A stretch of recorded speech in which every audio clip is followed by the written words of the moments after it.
여러분 안녕하십니까. 경제 현장 오늘 고광철입니다. 오늘의 주요 뉴스 전해드리겠습니다. 더불어민주당이 21일 열리는 8월 임시국회 첫 본회의에서 노란봉투법과 2차 상법 개정안을 처리합니다. 민주당은 정청래 대표 체제가 들어선 후 쟁점 법안에 대한 강력한 드라이브를 예고했습니다. 정치권과 산업계에선 실용과 성장을 강조하며 출범한 이재명 정부가 후퇴하고 있다는 분석이 나옵니다. 다음 달 22일부터 국민 90%에게 10만 원의 이체화 민생회복 소비 쿠폰이 지급되는데 2인 가구 기준 월 소득 825만 원 초과는 제외될 것으로 보입니다. 재산세 과표를 기준으로 12억 원이 넘는 주택을 갖고 있거나 이자, 배당 등 금융소득을 연간 2천만 원 넘게 거둔 사람들도 제외됩니다. 정부는 2차 소비 쿠폰에서 제외되는 소득 상위 10%의 경계선으로 중위소득 210%를 잠정 결정했습니다.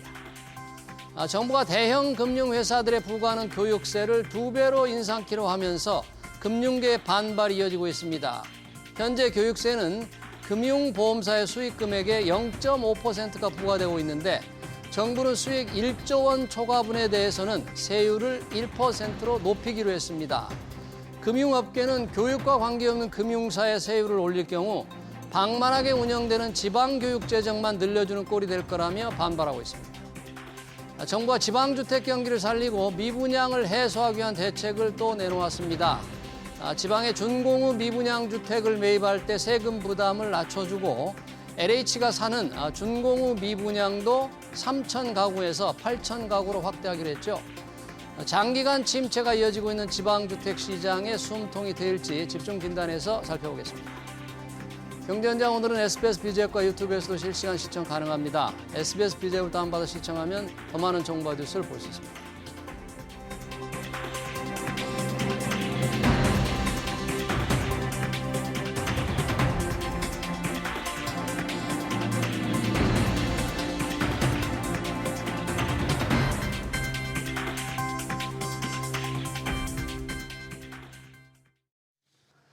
네, 6.27 대출 규제가 시행된 지 2달이 가까워옵니다. 서울 아파트값 상승폭은 둔화세가 뚜렷하고 지방은 하락폭이 축소되고 있죠. 정부는 지방건설 경기를 살리기 위해 안간힘을 쓰고 있는데 침체된 지방주택시장에 온기가 스며들지 두 분과 얘기 나눠보겠습니다. 권대중 서강대 일반대학원 부동산학과 교수 김인만 부동산 경제연구소 김인만 소장 나오셨습니다. 어서 오십시오. 안녕하세요. 안녕하세요. 자, 지방경기 활성화 대책 정부가 얼마 전에 또 발표했죠. 6.27 대출 규제 후 집값 지금 상승 추세, 상승폭이 많이 둔화하고 되고 있는데 그동안 지방 아파트 굉장히 침체가 이어지고 있었습니다. 좀 분위기가 바뀌고 있는지 지방 아파트 시장 좀 먼저 점검해 보겠는데 권 교수님 네. 상황이 조금 어떻습니까? 지방은? 지난주 기준으로 좀 대구하고 부산이 조금 거래가 일어나고 있는 것 같아요. 대구, 부산. 네. 그리고 부산이 그 남천동에 분양하는 게 상당히 비율이 셌습니다. 그래요? 이게 이제 조망권 때문에 그런 것 같은데 예. 그렇다고 해서 뭐 전반적으로 지방 경기가 살아나거나 네. 부산 시장의 아파트 시장이 살아나는 것 같지는 않고요. 예. 일부 지역만 그렇습니다. 대전도 마찬가지입니다. 예. 그러나 나머지는 아직 뭐 여전히 침체로 가고 있고요. 6월 말 기준으로 국토교통부 발표 자료를 보면은요. 예. 전국의 미분양 주택이 63,700가구 정도 됩니다. 예. 그 중에서 이제 준공후 미분양, 악성 미분양이라고 그러죠. 악성 미분양. 26,700가구 정도 됩니다. 네. 그래서 이제 정부가 지난번 8월 14일 날 두 번째 대책을 내놨죠. 미분양 주택 해소책을 내놨습니다. 예. 여전히 서울 지역도 거래가 좀 거의 중단된 상태처럼 거래가 별로 없습니다. 없는데 예. 어쩌다가 거래되는 것들이 최고가를 형성하고 있습니다. 서울의 경우에. 네, 그래서 서울은 그래서 아직도 강보합세를 유지하고 있구나. 떨어지지 않고 주요 지역은.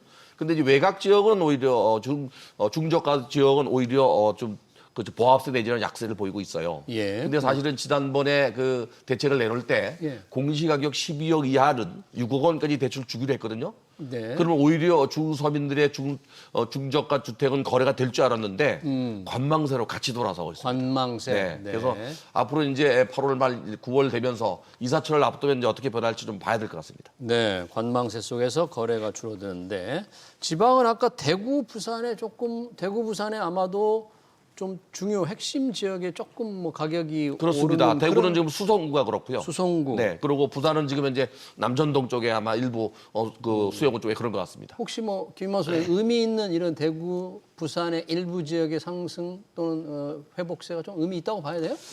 의미는 서울하고 똑같습니다. 저는 양극화로 보고 있거든요. 서울도 지방에서도 양극화. 올 상반기 집값 어디 올랐냐라고 하면 서울 한강벨트가 상승을 주도했지. 예. 서울 외곽이나 경기, 인천, 경기도도 과천하고요. 분당, 판교만 집값이 많이 올랐지. 나머지 지역들은 안 올랐습니다. 예. 전체적으로 이제 침체 상황이 계속 이어지고 있는데 아, 부산하고 대구도 이제 최근에 거래량이 늘어났다고 하는데 어디라고 하면 이제 대구에서는 수성구가 수성구. 뭐 강남이잖아요. 예. 대치동. 그러니까 상위 20% 5분위 가격만 거래가 되고 올라가고 있고요. 교수님 말씀하신 것처럼 부산은 앞서서 이제 남천도 그 메가마트 부지인데 거기가 광안대교 뷰가 기가 막히게 나옵니다. 아, 그래서 그래요? 부산에서 먹히는 지역들은 해운대나 광안리에 오션뷰가 나오는 곳들은 부산에도 인구가 한 320만 정도 되는데 돈 있는 사람들이 사지만 부산 전체를 보게 되면 서울 한강벨트하고 저는 똑같다. 그래서 이게 특별히 뭐 다른 현상이 아니라 서울의 양극화가 지방에도 똑같이 진행이 되는구나. 네. 될 곳 상위 20%만 되고 나머지는 되지 않는데 우리 전체 부동산 시장을 보자면 상위 20%만 바라보고 정책을 할 수는 없는 거고요. 예, 전체적으로 보게 되면 미분양도 뭐 줄어들었다고는 하지만 제가 볼 때는 여전히 높은 수준 유지되고 있습니다. 예, 전반적으로 양극화, 뭐 수도권과 지방, 서울 내에서의 양극화인데 지방의 주요 지역에서 또 양극화, 좋은 지역에서는 또 집값이 조금 꿈틀거리지만 그 밖의 지역은 전반적으로 지금 시장이 안 좋은 양극화, 참 안 좋은 현상이 계속되고 있네요. 그래서 정부가 여러 가지 대책을 좀 내놨잖아요. 뭐 1가구 1주택의 특례 지역을 확대하고 뭐 대상 주택도 넓혔는데 네. 세금 혜택을 주는 지역 대상을 넓혔잖아요. 네. 그러면 좀 이제 지방 주택을 조금 사라 그런 신호인데 어떻습니까? 효과가 좀 있을까요? 제가 볼 때 결론적으로 말씀드리면 뭐 크게 효과가 없을 듯합니다. 효과가 없을 것 같다. 여기 서울 사람들이 강릉에 가서 집을 살까요? 네, 또 속초에 가서 집을 살까요? 이번에 정부가 내놓은 대책은 84개 그 인구 소멸 지역이나 관심 지역에서 9억 원 이하의 주택을 매입하는 경우입니다. 아파트를 매입하는 경우. 원래는 4억 원이었습니다. 대상을 넓혀준 거네요. 좀 네. 좋은 집도 살 수 있다. 네, 근데 지방에. 가장 좋은 지역이 관심 지역이 속초나 강릉이나 경주 같은 데예요. 예. 그런 지역, 그럼 뭐 중간에 경상북도의 김천이나 상주나 이런 데는 서울 사람이 가서 살 일이 없겠죠. 그래서 그 지역 주민들은 모르겠지만 수도권에서 원정 가서 투자하는 거는 거의 많지 않을 거라고 보여지고요. 네. 광역시는 모두 또 빠졌습니다. 대도시는. 대도시 그래서 인구가 아까 우리 저 김인만 소장 말씀하신 대로 부산도 350만 인구가 320만이 무너지고 있잖아요. 네. 그것도 인구 감소 지역입니다. 그런데 이런 데는 다 빠지고 중소도시가 해당이 됩니다. 대도시는 빠지고 그런 지역에서 이제 4억 원 이하의 주택, 85제곱미터 이하는 주택수에서 배제했는데 네. 이거를 이제 9억 원까지 늘리면서 이 재산세나 종부세나 뭐 어떤 그뿐이 아니라 취득세와 양도세까지도 모두 다 이렇게 좀 그 세제 혜택을 줬는데 예. 과연 그게 이제 어느 정도 사람들이 그걸 살까요? 그래요. 조금 회의적인 시각이다. 저는 뭐 대책은 좋습니다. 대책은 필요하지만. 좋은데 시장에는 당장 그 제 생각에는 개인적으로 지방주택 활성화보다는 서울의 주택 공급 정책을 내놓고 이어서도 지방의 정책을 내놨어야 되는데 지금 거꾸로 간 거 아닌가 그런 생각이 좀 들어요. 공급 대책을 이제 곧 내놓는다고 하니까 조금 지켜봐야 되겠는데 여튼 세제 혜택도 주고 여러 가지 대상도 넓혔으니까 서울에서 세컨드 홈 개념으로 뭐 고향에 가서 집을 한 채 사고 별장처럼 이용한다거나 나중에 또 내려가서 살 경우 대비해 살아가나 그런 권유 신호인데 효과가 좀 권대중 교수님 조금 회의적으로 보네요. 교수님도 회의적으로 보고요. 뭐 저도 사실 좀 미흡하다고 보는 게 미흡하다. 인터뷰를 좀 해봤거든요. 예, 주변에 전화 오는 기자들이나 주변 사람들한테 야, 너 같으면 사겠냐? 예. 라고 하니까 사겠다는 사람이 한 사람도 없었습니다. 그 이유를 좀 살펴보게 되면 우리가 집을 살 때는 이제 두 가지 목적이 있잖아요. 하나는 올라갈 것 같은 기대감이 좀 있을 때 그래야 사죠. 오르는 집을 사고 싶고 두 번째는 필요할 때 사고 싶은데 서울 수도권에 사시는 분이 갑자기 뜬금없이 지방의 인구 소멸 지역에 예. 집을 산다는 것 자체가 인구 소멸이라는 얘기는 수요가 감소하는 지역입니다. 예. 우리 경제학적으로 수요가 감소하면 집값이 떨어진다는 얘기인데 그렇죠. 여기에 살려고 한다면 뭔가 다른 더 큰 메리트, 인센티브를 줘야 되는데 1주택으로 간주해 주겠다는 거거든요. 그러니까 이 정도 가지고 살까가 일단 걱정이고 이번 정부 대책 내용을 살짝 좀 살펴보게 되면 저는 여전히 정부가 이 투기에 대한 걱정? 우려가 여전히 큰 것 같은데 이번 지방의 소멸주택의 소멸 지역에 세컨드홈을 사더라도 2주택자가 사면 안 됩니다. 아, 한 채 있는 사람이 한 채 있는 사람이 일가 2주택만. 한 채를 사야 되고요. 그 소멸 지역에 한 채 가진 사람은 또 한 채를 사면 안 됩니다. 그 지역에 사는 한 채 더 사면 네. 아니 분양 안 되는 집 사기만 해도 국가 전체로 좀 고맙게 생각해야 될 또 것 같은데. 하나가요. 금액이 12억 이하입니다. 근데 집에 그런 지역에 12억짜리 주택 없습니다. 그러니까요. 네. 그러니까 예를 들어서 별장으로 하나 쓰고 싶다 그러면 서울 수도권에 집 하나 있는 서민이 예. 무슨 별장이 필요해서 여행을 가고 싶으면 호텔이나 콘도에서 자면 되지 별장이 필요할 정도면 자산가 수준인데 네. 그걸 한 채로 못 박아버리고 지방에서도 그 지역에 한 개 더 필요한 사람이 있는데 지방에 집이 있는 사람은 그 지역에 한 채 더 못 사게 하니까 저는 여전히 정부가 투기라는 명목 하에서 굉장히 너무 소극적인 정책을 펴고 있는 것이 아니하다. 아닌가. 그러니까 두 채 있는 사람이 인구 감소에서 한 채를 더 사거나 그 지역에 한 채 갖고 있는 분이 한 채를 더 사는 경우에도 일단 지방 건설 경기를 활성화시키기 위해서 다 제한을 없애주고 사주기만 해도 땡큐인데 지금 그거를 정부가- 1주택이라고 지금 못을 근데 받고 그것도 있기 딱 때문에 1년입니다. 내년 말까지입니다. 내일 말까지요. 네, 네.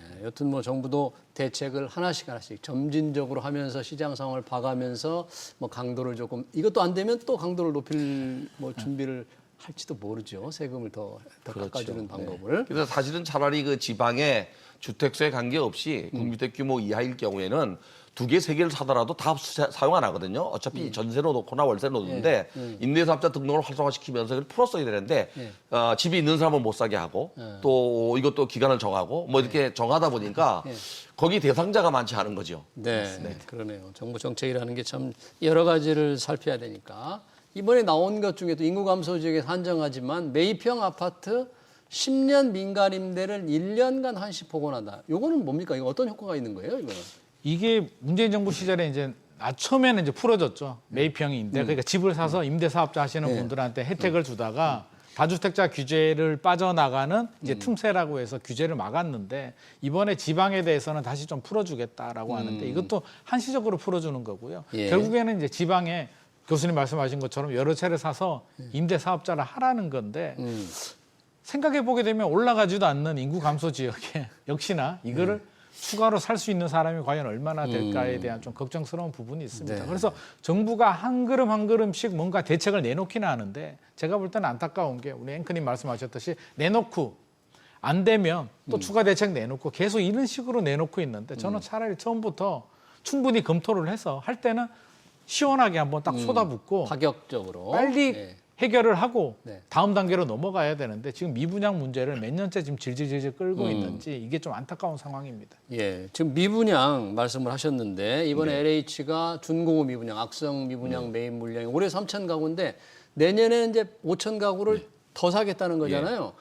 이 정도면 어떨까요? 건설사들 이건 조금 제가 걱정되는 게 걱정? 네, 왜요? 걱정되는 게 LH의 자체 빚이 많아요. 임대주택을 공급하거나 임대주택을 매입할 때에는 돈이 들어간 거 원금을 다 회수 못합니다. 네, 집값만큼 전세 가격을 받을 수 없잖아요. 그렇죠. 또 월세를 주게 되면 또 원금이 회수가 안 되고. 안 되는 거죠. 그래서 LH의 빚이 약 한 166조 정도 된다고 그러거든요. 예. 빚이 점점 늘어나는 겁니다, 이게. 그러네요. 여기에다가 지금 정부가 이제 그 LH를 통해 가지고 한국토지주택공사를 통해서 임대주택 공급을 늘리겠다고 하거든요. 임대주택을 늘리겠다는 이 정부 생각인 거죠. 네, 그러면 빚이 더 늘어나야 돼요. 이게 원금이 분양해온 원금이 다 들어와요. 예. 근데 매입형은 그저 임대형은 안 되기 때문에 그게 조금 더 걱정이 되고요. 예. 또 하나 이번에 좀 긍정적인 것은 그동안 그 감정평가 가격의 83%로 매입하는 걸 90%로 매입합니다. 올려줬네요 가격을. 네, 매입 돈은 가격을. 더 나가죠 이제. 근데 이제 건설사 입장에서 볼 때는 뭐 83%에 매각하는 것보다 90% 매각하니까 오히려 이제 경쟁적으로 수익률을 계산해서 10% 이상 되는 사업장에는 LH에다가 서로 매각하려고 할 겁니다. 네. 그래서 그거를 이제 LH가 매입해서 임대주택으로 활용하겠다는 건데 만약에 재분양된다면 지금도 분양 안 되는데 분양될 일은 없고요. 그래서 이 부분은 뭐 어쨌든 간에 그 지방 건설 시장이 어려운 거를 좀 이렇게 그 해결할 수 있는 어떤 그 도와서는 될 것 같아요. 그러니까 분양이 되지 않은 곳이니까 네. 뭔가 하여튼 인기가 좀 없는 곳일 거란 말이죠. 그러니까 건설회사들 분양을 못한 건설회사들 경영난, 자금난은 조금 도움이 될 텐데 LH가 매입해서 그걸 또 누구한테 임대를 줄 수가 있을까요? 이 정도 지역이라면?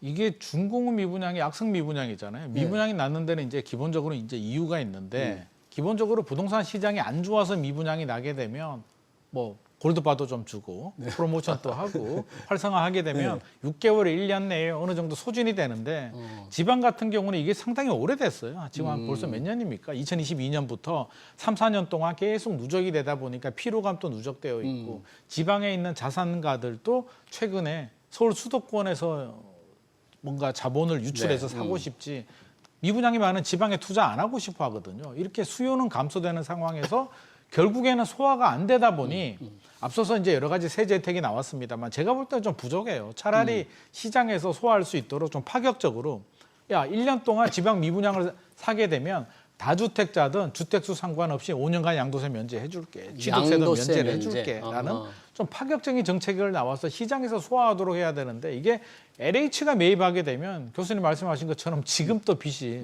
160조 이상이 되는데 앞으로도 문제가 대통령께서도 그 얘기를 했잖아요. LH가 땅 장사하지 말고 니들이 직접 해라고 하는데 이제 직접 시행 시공하게 되면 빚이 기하급수적으로 늘어나거든요. 그렇다고 해서 이게 미분양 문제가 빨리 소진이 되냐 그러면 사실 지금 또 계속 짓고 있습니다. 분양 물량들이 나오고 있는데 이게 어느 단추부터 제대로 꽂아야 될지 지금 굉장히 고민이고요. 시간도 지속이 되고 있는데 LH가 만능 열쇠는 아니다. 지금 LH 부담이 너무나 큽니다. 그래서 시장에서도 어느 정도 소화하고 LH도 보고 역세권에 좋은 자리에 좋은 곳인데 미분양이 난 곳들은 당연히 자본을 투입을 해서 할 수 있겠습니다만 가보면 지하철역하고 거리도 멀어요. 주변에 논밭밖에 없는데도 막 지은 곳들이 있거든요.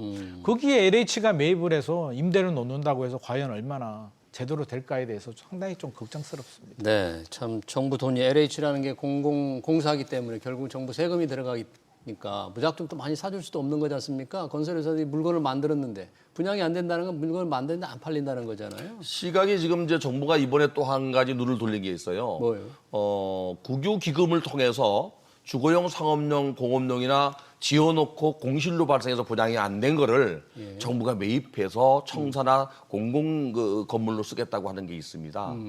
그거는 잘 고르면 좋을 수도 있는데 문제가 이제 그 건물이 준공되고 분양이 안 되면은 권리관계가 복잡해집니다. 공사비도 안 주고 해서 뭐 유치권도 발생하고 이거를 어떻게 정리해서 매입할지 모르지만 이거 뭐 이번에 그 8.14 대책에서 나왔어요.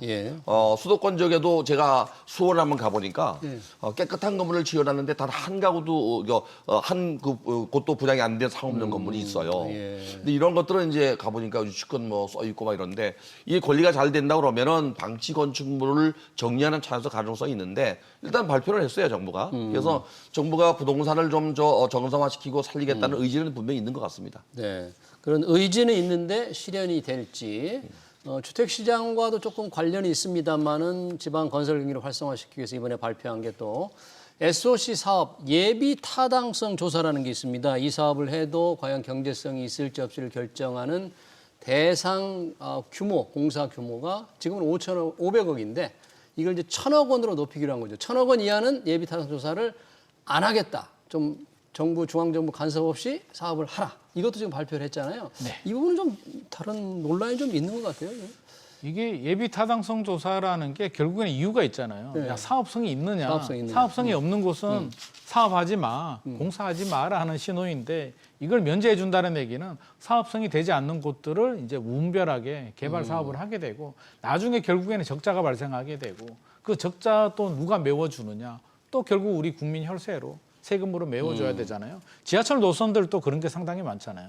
이게 어떤 정치적인 목적, 어떤 상황에 따라서 예비 타당성을 면제해주고 사업을 진행하다 보니까 막상 뚜껑을 열었는데 이용객 수가 굉장히 안 나와가지고 적자가 나고 그 적자는 결국 세금으로 메워주는 경우들이 많이 발생을 하고 있는데 당장이야 지방 건설 경기를 살리기 위해서 이게 어떤 SOC 사업, 그러니까 기반 사업이 진행조차도 안 되는데 이걸 면제해 줌으로써 사업이 빨리 진행되게 되면 돈도 투입이 되고 뭐 노동자도 투입이 되고 지방 경제, 건설 경기 살리는데 좀 도움이 될 수 있다라고 생각은 될 수도 있습니다만 이게 근본적인 해결책은 아니고요. 지방이 왜 안 될까에 대해서 우리가 좀 근본적인 좀 고민이 좀 필요할 것 같습니다. 지방에 가보면 한결같이 얘기하는 게 젊은 사람들이 빠져나가요. 인구가 줄고 있다. 일자리가 없습니다. 중소기업 일자리하고 장사하는 예쁜 카페들만 있습니다라는 얘기들을 많이 합니다. 그래서 양질의 일자리와 좋은 대학교들, 지방에 인구들이 젊은 친구들이 빠져나가지 않도록 뭔가 근본적인 대책이 필요한데 매번 문제가 생길 때마다 세금을 투입을 해서 임시 방편으로 해결을 하려다 보니까 이게 계속 지금 누적이 되고 있는 상황인 것 같습니다. 지금 소장님 말씀이 이제 100% 맞는 말인데 지방에 줄어드는 인구를 붙잡기 위해서 근본적인 대책이라는 게 만약에 그게 쉽게 할 수 있는 것이라면 모든 정부가 했을 텐데 그게 참 쉽지 현실적으로 않습니다. 네. 너무너무 어려우니까 오죽했으면 이런 임시 방편적인 대책만 계속 내놓겠습니까? 그래서 이게 그 내년 지방선거에 이용할 가능성이 있어요. 아, 그걸 의식하고 했을 것이다. 지방자치단체장이 이걸 이용할 수가 있는데 인구 감소 지역은 대부분 그 도서 지역이나 중소도시잖아요. 예. 그럼 그 중소도시의 1년 예산이 몇천억밖에 안 됩니다. 네. 재정 자립도가 낮기 때문에. 예. 근데 1,000억까지 만약에 이렇게 이제 예타를 면제해주면 무리한 그 사업을 진행하다 보면 네. 용인 경전철 꼴이 날 수 있습니다. 아주 큰 문제가 됐던 그러니까 거군요. 이 그 SOE 사업을 하는 과정에 예타라고 하는 것은 예비 타당성 검토는 수익성 분석을 하는 거거든요. 네. 어느 정도 사용돼서 수익이 돌아올지 그걸 가지고 원금과 이자와 또는 운영비를 쓰는 건데 만약에 무리하게 유치해서 네. 운영하다 보면 뭐 공항도 그런 데가 있잖아요. 비행기 많죠. 뜨겠다가 안 뜨고 많죠. 이렇게 이제 혈세를 낭비할 수 있어서 네. 선거에 이용할 가능성이 있기 때문에 이게 좀 조심스럽게 접근해야 될 것 같습니다. 선거에 이용하려고 바꾸는 거 아닐까요? 그럴 수 있죠. 네. 근데 선거에 만약에 조심해야 이제 되는데. 그래 된다 그러면 사실은 이 공사라는 게 이제 중앙 정부가 지원하는 게 있고 예. 지방 정부가 지원하는 게 있고 자체 자금을 조달하는 게 있어요. 예를 들면 국가공단은 중앙 정부가 상당수 많은 돈을 지원합니다. 지방공단은 국가가 지원 안 하고 지방자치단체사거든요. 네. 근데 이 예타 같은 경우가 이제 사업 성격에 따라 다르기 때문에 중앙 정부가 지원한다 그러면 뭐 선거에서 내가 끌고 오겠다 그렇게 이제 공약을 걸 거고 네. 지방 정부가 돈 되는 거는 또 무리수가 있을 수 있기 때문에 아마 선거에 많이 이용할 것 같아요, 제 생각에는. 네, 우리 유권자들이 눈을 부릅뜨고 내 세금이 낭비되는 게 아닌가 좀 지켜보는 그런 신경을 좀 써야 되겠네요. 자, 집값 안정 얘기, 지방 집값들 얘기하면서 저희가 여러 가지 지방 집값은 살릴 것인가 하는데 서울 수도권 위주로 지금 문제가 된 집값을 안정시키기 위해서 대출 규제를 내놓았는데 이것만으로는 안 된다. 그래서 곧 공급 대책이 필요하다라는 주장이 전문가들에서 많이 나오니까 정부가 이제 곧 내놓는다고 합니다. 어떤 대책이 뭐 3기 신도시 속도를 낼 거라는 게 핵심이다. 이렇게 전망이 되는데 김만 소장님 어떤 내용들이 좀 들어갈까요? 집 공급 부동산 대책. 우리가 예상하고 있는 대책 외의 뜻밖의 대책이 좀 나와주면 좋겠는데 솔직히 저도 그게 뭔지를 잘 모르겠습니다. 지금 예상할 수 있는 대책은 유일한 방법이 3기 신도시 같아요. 3기 신도시. 왜? 빨리 가시적인 성과를 얻어야 되는데 재건축 재개발 같은 경우는 아무리 절차를 간소화하고 용적률을 올려줘도 사실 10년, 15년이 걸리는 사업이다 보니까 일단 빠지게 되고 4기 신도시 네. 새롭게 택지를 발굴하려고 하면 또 10년이고 네. 그나마 임기 내에 아파트, 대규모 아파트가 공급될 수 있는 유일한 방법이 3기 신도시거든요. 그래서 3기 신도시를 좀 빨리 하겠다, 용적률을 올려주겠다라고 하는데 3기 신도시도 뭐 과천지구 빼고 광명시흥은 또 늦게 시작했으니까 빼고 나머지 지역들을 보게 되면 이제 5개가 남았잖아요. 하남, 교산, 남양주, 왕숙, 부천, 대장, 인천, 계양, 고양, 창릉인데 앞서서도 이제 방송 들어오기 전에 교수님께서 잠깐 이제 우리 티타임 가지면서 얘기를 했는데 토지 보상이 끝난 곳들도 있고요. 인천 계양이나 부천 대장이나 이런 곳들은 생각보다 빨리 좀 진행될 수는 있는데 나머지 지역들 뭐 남양주 왕숙이나 고양 그 하남 교산 같은 경우는 사실은 완벽하게 아직 마무리가 되지 않았는데 이게 2018년에 발표를 했고 2019년에 아마 구역 지정을 했나요? 뭐 이렇게 된 것 같은데 벌써 2025년이면 벌써 6, 7년 지났는데도 아직도 토지 보상이 클리어하지 않았다는 겁니다. 그래요? 사전 청약만 일부 단지들만 됐는데 저는 그런 생각도 들어요. 많은 국민들이 3기 신도시 이게 언제적 얘기야? 문재인 정부 때 하던 건데 네. 지금 와서 이걸 일정을 단축을 한다고? 일정 단축하게 되면 그래서 언제 입주하는데? 네. 라고 하게 되면 빨리 입주해야 2028년이고요. 이게 동시에 입주할 수도 없잖아요. 2027년이 있는데 남양 제일 빠른 단지들은요. 네, 아주 한 빠른 개가. 거? 그러니까 한두 하나가? 개가 그렇게 입주하는 거고요. 나머지까지 가려면 아마 2033년, 2035년은 돼야 마무리가 될 텐데 과연 시장의 수요자들이 그걸 믿고 기다려 주느냐가 저는 관건이 될 것 같고 예. 사전 청약도 저는 좀 투명했으면 좋겠어요. 사전 청약. 사람들이 많이 궁금해하는 게 그래서 남은 물량들이 토지 이용 계획도 중에 A 몇 블럭이 언제 어디에 어떻게 분양을 하는지에 대한 플랜도 안 나오거든요. 그래서 예. 저는 구체적인 플랜이라도 좀 준비를 해서 사전 청약도 좀 체계적으로 합동 분양을 한다든지 뭔가 좀 체계적으로 움직이면 좋겠는데 뜬금없이 A 몇 블럭 한다라고 툭 하나 던지고 알겠습니다. 또 시간이 지나면 네. 툭 던지고 이런 방식은 좀 바람직하지 않은 것 권 같습니다. 교수님께 한번 여쭤봐야 되겠네. 왜냐하면 3기 신도시 뭐 윤석열 정부도 그랬고 그전 정부도 그랬고 열심히 속도 낸다고 했습니다만 노력을 했잖아요. 네. 이 정부가 하면 뭐 다를까요? 어떻게 하겠다는 걸까요? 저는 마찬가지라고 생각해요. 토지 보상 문제가 일괄적으로 끝나지는 않거든요. 토지 보상이. 네, 만약에 이제 우리나라의 토지 보상 제도는 30제도로 돼 있습니다. 예. 일단 그 감정 평가를 해서 협의가 안 되면 협의 보상이 안 되면 지방 토지 수용위원회의 토지 등 소유자가 이의 제기를 할 수가 있어요. 이게 한 1년 가요. 그러고 나서 재평가해서 또 합의가 안 되면 마지막에 중앙토지수용위원회에 또 한 번 올라갑니다. 네. 이게 또 한 1년 가요. 그러면 그냥 3년 가요. 그러다 보니까 늦어지는데 지금 협의 보상도 안 되는 데가 있거든요. 아직도 그래요? 네. 그래서 뭐 광명시 응지구는 감정 평가도 아직 다 안 한 상태입니다.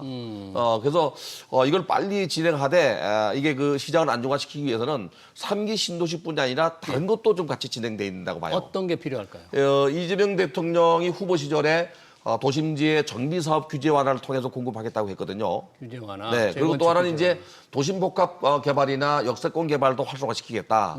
근데 문제는 이제 용적률을 올려줘서 완화해서 공급량을 늘릴 수 있는데 늘리는 과정에 공공기여를 너무 과하게 요구하게 되면 네. 토지 등 소유자들이 사업을 안 갈 수 있어요. 그래서 이거를 좀 합리적으로 조절해서 갈 수 있도록 만들어주는 게 두 번째고 예. 마지막 한 가지는 뭐 제 개인적으로 계속 칼럼을 쓸 때나 방송에서 얘기했지만 예. 가장 단기적으로 서민들이 주택을 안정화시킬 수 있는 주거 안정화시킬 수 있는 방법은 네. 비아파트 부분에 활성화합니다. 빌라라든지. 네, 전세 다세대. 그러니까 다세대 주택과 그 연립주택 우리가 빌라라고 해요. 예. 그다음에 도시형 생활주택과 또 주택법이 아닌 건축법으로 공급하는 오피스텔이 있습니다.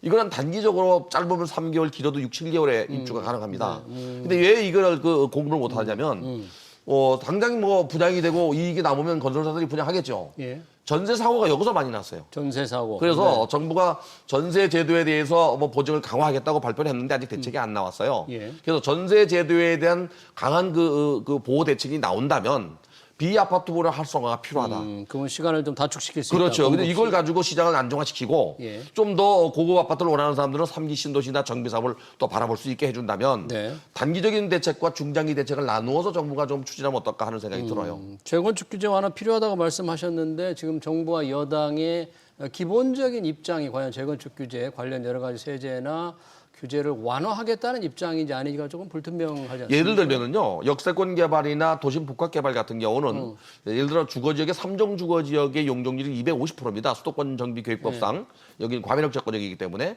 근데 이게 역세권 개발을 하면 한 750%까지 올라갈 수 있어요. 예. 그냥 500% 정도가 올라가는데 그 500% 올라가는 증가되는 용적률의 50% 이상을 기부채로 합해야 됩니다. 근데 땅으로 하는 게 아니고 건물 지어서 또 기부채로 합해야 되니까 실제 많이 줄지요. 그래서 사업이 빨리 못 가서 예.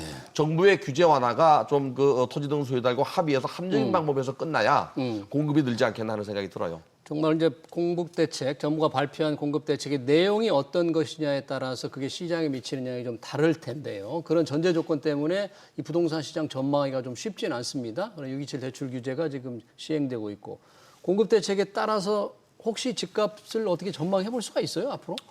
공급 대책 굉장히 중요할 것 같고요. 뭐 얼마 전에 이제 기획재정부에서 유효부지 뭐 15,000호 추가 발굴하겠다 뭐 이런 내용이 나왔는데 뭐 그 정도 가지고는 시장이 전혀 반응이 없고요. 오늘 또 제가 성수 김하대 부지하고 용산 유수지 현장 한번 보고 왔는데 입지는 너무 좋긴 한데 여기에 뭐 300개, 400개 정도 나와가지고 과연 얼마나 효과가 있을까 좀 걱정되는 부분이고 일단 대출 규제 효과는 주택산업연구원에서도 이야기를 했잖아요. 3개월에서 6개월 정도라고 하는데 효과가, 우리가 네. 아파트 시장을 볼 때 제일 중요한 건 수급이에요.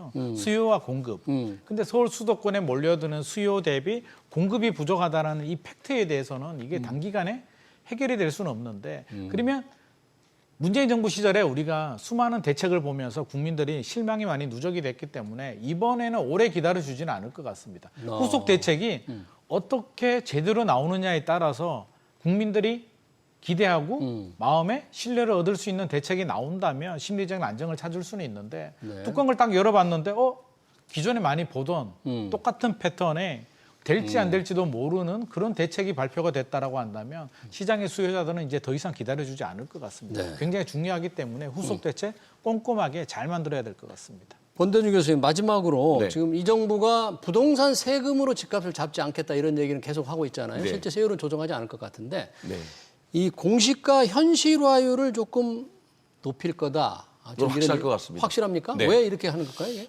우선 시장을 안정화시키기 위해서 정부가 지금 카드를 만지는 것 같은데 공시지가 현실화율이 69% 서울 같은 경우는 예. 이게 이제 원래 2030년까지 90%까지 올리기로 했던 거거든요. 그렇죠. 아마 10월달 이후에 중앙 부동산 공시가격위원회에서 결정을 할 텐데 이건 점진적으로 아마 올릴 가능성이 높습니다. 그러면 세금, 종부세가 많이 오를까요? 재산세도 올라갑니다. 재산세도 같이. 많이 올라요? 네. 그리고 이게 올라가게 되면 이제 뭐 여러 가지 그 영향을 주는 게 많아서 의료보험부터 다 영향을 받기 때문에 아마 국민 생활에 영향을 줄 수 있을 것 같습니다. 네, 거의 확실한 것 같다. 저는 제가 볼 때 올릴 거 확실합니다. 새로운 세금을 만들든지 아니면 기존 세금을 올려서 규제해서 하진 않을 것 같아요. 네, 자, 알겠습니다.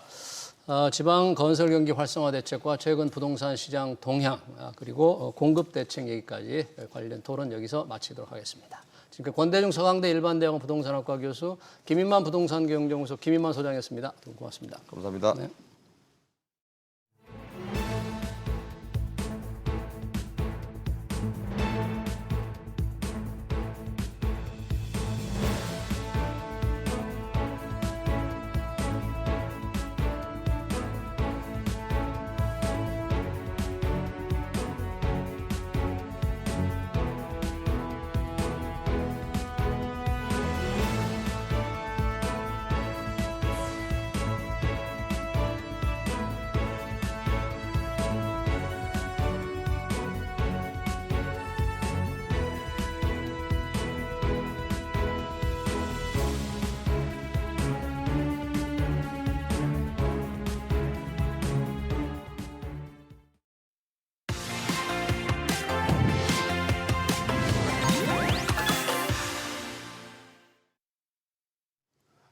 트럼프 미 대통령과 푸틴 러시아 대통령이 6년여 만에 마주 앉았지만 우크라이나 전쟁 종식 합의를 이끌어내지는 못했습니다. 우크라이나 종전 협상에 대한 경계감에다 트럼프 관세의 불확실성 및 물가 상승 우려가 겹치면서 코스피는 약세를 면치 못하고 있죠. 주간 증시 전망 문남중 대신증권 리서치센터 수석 연구위원 모시고 얘기 들어보겠습니다. 의원님 어서 오세요. 안녕하세요. 자, 주말에 뭔가 우크라이나 전쟁 종식에 관한 기대감이 좀 있었는데 특별한 그런 획기적인 뉴스는 없었어요. 뭔가 주식시장도 조금 경계감이 높아진 것 같습니다. 상황이 어땠습니까? 근데 뭐 시장의 관심은 상당히 컸지만 예. 알래스카 노딜이라고 해서 노딜. 끝나고 나서 사실 얻을 만한 성과들은 공개되진 않았던 것 같아요. 예. 뭐 푸틴과 트럼프 두 정상 간에 뭐 암묵리 뭐 성사를 했던 부분들은 있을 수는 있겠지만 이를 공개하지 않는 상황이기 때문에 일단 시장 관심보다는 그 결과 자체가 그렇게 큰 의미는 없었다라고 보고 있는 것 같고요. 예. 결국 언론에 알려져 있지만 그 공 자체는 이제는 우크라이나로 넘어갔다라고 대부분 좀 해석을 하고 있는 상황이기 때문에 예. 18일 날 이제 백악관에서 우크라이나 대통령을 비롯한 유럽 각국 정상들이 모여서 러시아 우크라이나 전쟁을 놓고 이제 향후 어떻게 진행을 해야 될지 논의를 할 걸로 좀 보고 있기 때문에 예. 거기서 구체적인 사안들이 좀 나타나지 않을까라는 생각 좀 해보고 있습니다. 예. 1945년에 그 얄타 회담이라고 해서 이 미국과 소련, 영국이 모여서 그때 당시 약소국들의 향방에 대해서 결정했던 회담을 이제 얄타 회담이라고 하는데 지금 러시아 우크라이나 상황을 놓고 본다고 하면 강대국들이 당사자들은 제외하고 예. 앞으로 어떤 전개 과정을 갈지 결정을 하고 이에 따르도록 하는 형태를 좀 보이고 있는 상황이기 때문에 어떻게 보면 예. 과거 이제 그러네요. 남한과 북한이 갈라졌던 그 모습들과 네. 동일한 형태들도 좀 생각해 볼 수 있지 않을까라는 생각도 해보고 있습니다.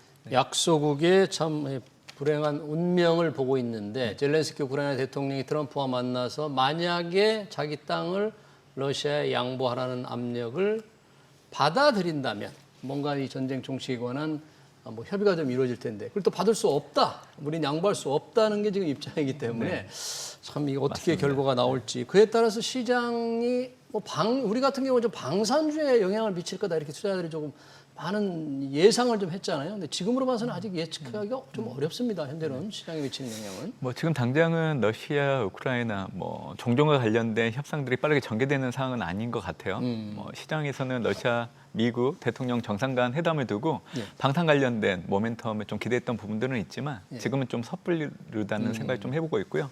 예. 제가 보기에는 우크라이나가 지금 미국 트럼프 대통령과 푸틴 간에 논의했던 것들을 순순히 받아들이진 않을 것 같아요. 네. 왜냐하면 우크라이나 영토의 20%를 러시아에 주는 걸 전제 조건으로 해서 평화 협정을 맺는 거를 지금 강요를 하고 있기 때문에 아마 우크라이나에서는 초기에는 좀 반발이 좀 클 걸로 좀 보고 있기 때문에 이게 어떻게 보면 주식 시장에는 긍정적으로 작용할 분위기는 아니라고 생각하고 있습니다. 그러네요. 뭔가 이제 시장의 투자자들도 조금 경계감을 가지고 협상 과정을 지금 지켜보고 있습니다.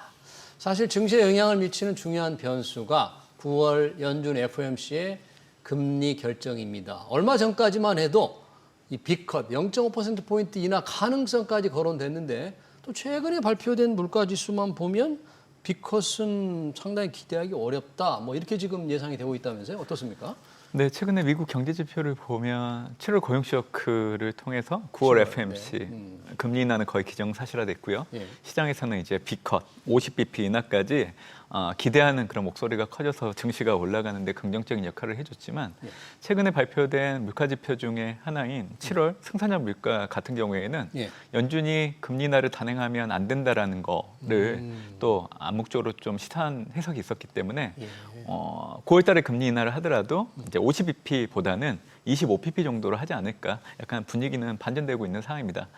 연준의 통화 정책은 사실 월간 발표되는 경제 지표 결과도 중요하긴 하지만 사실 통화 결정은 이제 연준이 하기 때문에 매년 3월, 6월, 9월, 12월 발표되는 수정 경제 전망이 상당히 중요합니다. 예. 6월 FOMC에서 제시된 6월 수정 경제 전망을 보면 예.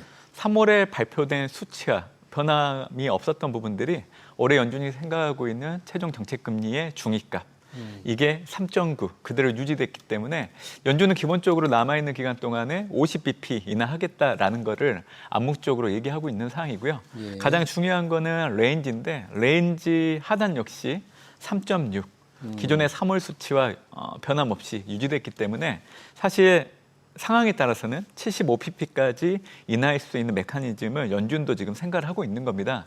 그래서 최근에 고용 쇼크 이후에 시장이 올해 연말까지 3번 정도 각각 25pp씩 인하하는 걸로 생각이 바뀌고 있는데 어떻게 보면 연준이 의도하는 대로 시장의 생각들이 따라가는 수순이라고 저는 보고 있는 상황입니다. 그러네요. 당장 9월에 빅컷 0.5%포인트 인하는 아니지만 앞으로 남은 FOMC 세 차례에 걸쳐서 한 번씩 내려갈 가능성은 좀 있다. 이렇게 가능성을 열어두자 그런 얘기인데 금리 인하 기대감이 시장은 상당히 뭔가 조금 온기가 좀 있는 것 같은데 금리 인하가 이루어지면 어떻습니까? 어떤 분야의 업종, 어떤 업종이 좀 수혜를 받게 되나요? 아무래도 이제 성장주가 수혜를 받을 여지는 있습니다. 왜냐하면 차입 비용에 대한 민감도가 큰 대표적인 기업들이기 때문에 할인율이 축소되는 부분들을 염두에 두고 주가가 상방 압력을 받을 여지는 있다라고 생각합니다. 근데 미국은 23년도 10월 이후 경기 확장과 실적 개선을 바탕으로 한 펀더멘탈 장세가 지금까지 계속 이어지고 있는 상황이기 때문에 금리 인하라는 부분들도 관련된 종목들의 주가에는 긍정적인 요인이긴 하지만 결국 실적이 상당히 중요합니다. 지금 미국은 2분기 어닝 시즌이 진행 중인데 S&P 500의 EPS 증가율이 6월 말 추정치가 4.9% 증가였습니다. 근데 지금 현재 이 숫자가 10.3% 증가로 빠르게 올라오고 있기 때문에 이를 주도하고 있는 실적들을 놓고 온다고 하면 앞으로 우리가 어느 섹터에 주목을 해야 될지에 대한 답이 나옵니다. 지금 실적을 주도하고 있는 섹터는 크게 세 가지로 커뮤니케이션, IT, 금융으로서 6월 말 추정치 대비 지금 가장 빠르게 올라오는 섹터가 커뮤니케이션, IT이기 때문에 커뮤니케이션 업종이라는 게 어떤 부분을 좀 얘기하는 우리가 일반적으로 얘기하고 있는 매그니피센트 7의 일부 종목들이 포함되어 있죠. 그래서 성장주 성격이 상당히 크고요. 9월 FOMC를 통해서 금리 인하라는 부분들을 앞두고 있는 상황이라고 하면 사실 실적을 바탕으로 그리고 금리 인하라는 호재까지 감안한다라고 하면 올해 연말까지 미국 증시는 계속 상승할 걸로 좀 예상을 하고 있는데 이를 주도하고 있는 거는 이제 IT, 커뮤니케이션 네. 성장주가 될 거라고 그렇게 좀 보시면 되지 않을까 네, 생각합니다. 미국 증시의 기업들의 이익 성장, 이익 증가율이 당초 생각했던 것보다 높은 수준으로 간다. 그렇기 때문에 시장을 조금 긍정적으로 본다는데 결국 제가 좀 궁금해하는 질문과는 조금 결이 다른데 일각에서는 지금 AI, 인공지능 버블 우려가 다시 좀 얘기됐다는데 어떻습니까? 금리를 낮추면 이런 게 조금 여러 가지 요인으로 작용할 텐데 지금 이걸 더 걱정할 때는 아닙니까? 실적을 보면 AI 거품을? 네, 저는 어차피 실적을 놓고 본다고 하면 앞으로 관련된 기업들 주가가 올라갔을 때 고평가 부담을 좀 낮출 수 있는 여력은 된다라고 생각합니다. 사실 지금 미국 증시가 역사적 사상 최고치를 경신하고 있는 상황이기 때문에 일부 시각에서는 닷컴 버블과 좀 비교하려고 하는 시각들도 분명히 있습니다. 참고로 바클레이지의 주식 열강 지표를 놓고 본다고 하면 과거 닷컴 버블보다 지금 현재 주가가 2배 정도, 버블 정도 수치를 보여준다라고 가리키는 지표들도 있는데 제가 닷컴 버블과 좀 차이가 있다라고 하는 거는 그때 당시에는 무분별한 AI 관련된 기업이라는 그런 소식만 있더라도 주가가 올라가는 그런 흐름이었지만 IT 자만 뭐 붙였으면 올라갔죠. 맞습니다. 근데 사실 팬데믹 이후에 지금 AI 혁명을 주도하고 있는 기업들 같은 경우에는 클라우드 같은 일부 분야를 중심으로 해서 실제 수익화가 이루어지고 있는 상황이기 때문에 닷컴 버블과 단순하게 비교하기는 어려운 부분들이 있다라는 거죠. 그래서 저는 앞으로도 뭐 이 관련된 AI 관련된 종목들이 주가가 올라간다 하더라도 올해까지는 그래도 밸류 부담을 상쇄할 수 있는 동력은 실적이 있다라는 걸 얘기해드리고 싶습니다. 네, 다시 한번 기업 주가는 실적을 따라가기 때문에 IT 기업들, AI 기업들의 실적이 뒷받침되고 있다는 점을 조금 강조를 하셨네요. 관련해서 대표적인 IT 반도체 기업 인텔 종합 반도체 회사인데 굉장히 어렵잖아요. 미국 정부가 인텔의 경영난을 좀 지원하기 위해서 지분을 직접 인수하겠다, 정부가. 이거 미국에서 이런 어떤 정책이 가능한지는 좀 모르겠습니다만 이런 얘기가 계속 나오는데 이게 왜 그런 건지 이렇게 되면 우리 반도체 회사들, 삼성전자, SK하이닉스에 혹시 어떤 영향을 주게 될지 궁금합니다. 최근에 인텔을 둘러쓰고 미국 정부가 인텔 지분을 직접 인수하겠다라는 그런 소식들이 있는데 실현 불가능한 일은 아니라고 생각합니다. 트럼프 대통령이 강조하고 있는 정책들을 보면 자국 내 공급망 구축, 근데 단순하게 해외 기업들이 미국 내 공장을 짓는다 이걸로 끝나기는 어렵다고 생각을 해요. 결국 지금 미국 기업들 같은 경우에는 뭐 AMD, 인텔, 뭐 브로드컴 이런 기업들이 반도체를 실제적으로 설계하고 또 파운드를 통해서 생산된 반도체를 본인 브랜드를 가지고 이제 판매를 하고 있는데 결국 이 설계된 반도체들을 파운드를 통해서 생산하고 있는 기업은 TSMC이기 때문에 앞으로 인텔을 TSMC와 같은 역할로 좀 바꾸려고 하는 그런 의도들이 있다고 생각합니다. 그래서 만약에 미국 정부에서 인텔 지분을 인수하게 된다라고 하면 인텔 입장에서는 지분 매각에 따른 들어오는 자금들을 지금 오하이오 주에 지금 짓고 있는 파운드리 공장에다가 투입할 여지가 상당히 있고요. 지금 당장은 인텔에서 반도체 생산이 어렵기 때문에 TSMC를 가독이 국면에서 이용할 여지는 있지만 점점 시간이 지날수록 그 물량 자체를 자국 내 기업인 인텔에게 줄 여지가 있다고 생각을 하고 있기 때문에 이런 중장기적인 구도를 가지고 트럼프 행정부가 자국 기업인 인텔의 지분을 좀 인수하려고 하는 그런 프로세스를 밟으려고 하는 부분들도 분명히 있다라고 저는 판단하고 있습니다. 실제 그렇게 되면 말씀하신 대로 미국의 IT 기업들이 정부와 지분을 갖고 있는 인텔에 발주를 하게 된다면 삼성전자 파운드리 회사 TSMC에서 2등인데 삼성전자가 조금 외면당하는 악재로 봐야 되지 않을까요? 맞습니다. 만약 그렇게 된다면? 네, TSMC나 삼성전자에게는 불리한 환경이 마련되는 거고요. 사실 가장 큰 범주를 놓고 본다고 하면 대중국 그 제재가 좀 강화되는 부분들로 인해서 이로 인한 타격을 받는 부분에서는 삼성전자도 부정적인 피해는 불가피하는 부분들이 있지만 궁극적으로 가장 피해를 받는 것은 TSMC입니다. TSMC. 네, TSMC가 지금 미국 내 현지 팹을 짓기도 하고 있고 많은 투자를 하고 있지만 결국 시간이 지날수록 그 물량을 인텔이 가지고 간다라고 하면 미국 내 TSMC의 존립 자체라는 의미를 나중에 한번 생각해 볼 이유도 있다고 생각하고 있습니다. 트럼프 대통령 또는 그전 바이든 정부에서 세제 지원을 한다, 투자라고 그래서 몽땅 TSMC 네, 투자를 그랬죠. 했고 우리도 열심히 투자했는데 네. 결국 정부가 인텔을 지분을 사가지고 자기 반도체사를 밀어준다면 어떻게 되는 겁니까? 이게 TSMC나 이제 삼성전자 그렇죠. 걱정이 네. 많겠어요. 자, 우리 시장으로 좀 들어와 보면 최근에 뭔가 시장이 어디에 다 걸려 있는 것 같은 느낌이 듭니다. 이게 쭉 올라오다가 뭔가 참 목에 뭐가 걸린 듯한 느낌인데 왜 시장이 지금 이런 분위기에 지금 꽉 막혀 있는 것 같죠? 왜 그러죠?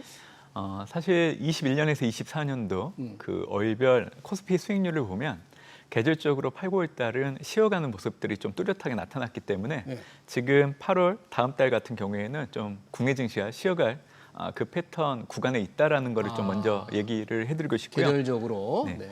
그리고 지금 한국 증시가 상승세가 제한되고 하방 압력이 좀 높아지려고 하는 부분들은 네. 조만간에 이제 21일 날 세제 개편안을 두고 예. 차관 회의가 열리게 되고요. 차관 회의 이후에 국무회의를 거치게 된다라고 하면 향후 이제 임시 국회가 열리게 된다라고 하면 본회의에서 세제 개편안에 대한 부분들의 통과 여부를 확인할 수 있기 때문에 시기적으로 그거를 좀 경계하고 있는 심리가 증시에 좀 들어오는 부분들이 있다라고 생각을 하고 있고요. 양도세무는 대주주 기준이라든지 예, 맞습니다. 배당소득과세라든지 맞습니다. 이런 것들이 이제 네. 곧 결정이 되니까. 네. 그리고 이제 그 상법 개정안 2차 역시 이제 동일한 시기에 또 이렇게 향후 결과를 좀 예측할 수 있는 시기들이 도래하다 보니까 예. 이게 이제 국내 증시가 하방 압력이 좀 높아지는 흐름들. 그래서 투자자분들께 드리고 싶은 얘기는 8, 9월 달 좀 쉬어가야 올해 4분기 때 코스피 지수가 다시금 역사적 사상 최고치를 경신할 수 있는 예. 확률이 좀 커질 걸로 좀 보고 있기 때문에 예. 감내할 수 있는 수준에서 좀 조정을 받을 거라고 좀 생각을 하고 있어서 예. 가지고 있는 주식 같은 경우에는 연말까지 계속 보유하셔도 크게 문제는 되지 않는다라고 생각을 하고 있습니다. 네, 8, 9월 조금은 쉬어가는 그런 어떤 속도 조절이 필요하다는 말씀을 해주셨는데 이런 상황에서 우리 시장의 움직임을 아무래도 외국인들이 조금 끌어가는 느낌도 있는데 외국인들은 좀 어떤 전략인가요? 지금 주로 매수한 업종이라든지 이런 건 뭔가요? 올해 연초 이후 외국인들이 살고 있는 섹터를 좀 살펴본다라고 하면 사실 IT보다는 전기전자 이런 방위 관련된 방어적인 성격을 갖고 있는 섹터들 위주로 좀 많이 수매수가 들어오고 있는 상황이고요. 누적으로 놓고 본다고 하면 지금 가장 많이 사고 있는 종목은 SK 하이닉스입니다. 올해 3월달 봄용 디램 가격들이 상승하기 시작을 했는데 시간이 지날수록 그 가격 상승세가 상당히 가팔라지고 있는 상황이기 때문에 올해 5월부터 외국인들이 한국의 SK 하이닉스, 삼성전자를 많이 사들이기 시작을 했고 최근에 국내 증시가 숨고르기를 좀 보이고 있는 구간이지만 8월 지난주 금요일까지 놓고 본다고 하더라도 지금 SK 하이닉스를 가장 많이 수매수하고 있는 상황입니다. 그래서 앞으로 국내 증시가 다시 상승 탄력이 커진다라고 하면 반도체 특히 SK 하이닉스 주가가 상대적으로 좀 탄력을 받을 여지는 상당히 크지 않을까라는 생각도 해보고 있습니다. 네, 마지막으로요. 지금은 이제 대형주 위주 코스피 종목을 많이 말씀을 해주셨는데 일각에서는 이제 앞으로 코스피보다 코스닥, 그러니까 코스피는 뭔가 이 대형주보다는 이 코스닥 쪽이 조금 전망이 좋을 거다. 이걸 주목해야 된다. 이런 얘기들이 있잖아요. 뭐 2차 전지 때문에 그럴 것 같기도 하고요. 네. 그런 건 왜 이런 얘기가 나오는 거죠? 뭐 틀린 얘기가 아닌 것 같고요. 앞으로 좀 코스피 대형주보다는 어떻게 보면 그동안 소외됐던 종목들이 좀 사이즈가 작다 보니까 코스닥에 좀 주목을 해야 된다라는 얘기가 있는 것 같아요.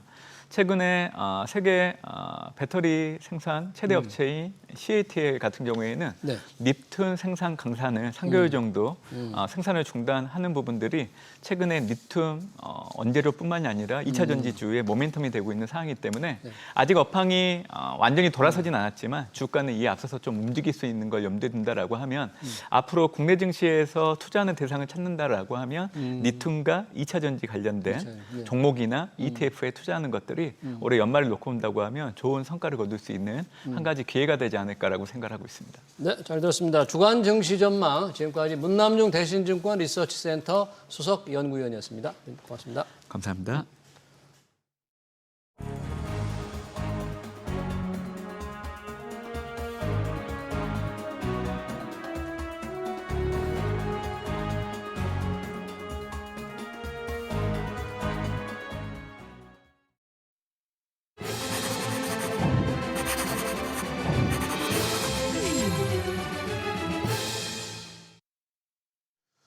네, 정부가 지방 주택 시장을 살리기 위한 대책을 또 내놨습니다.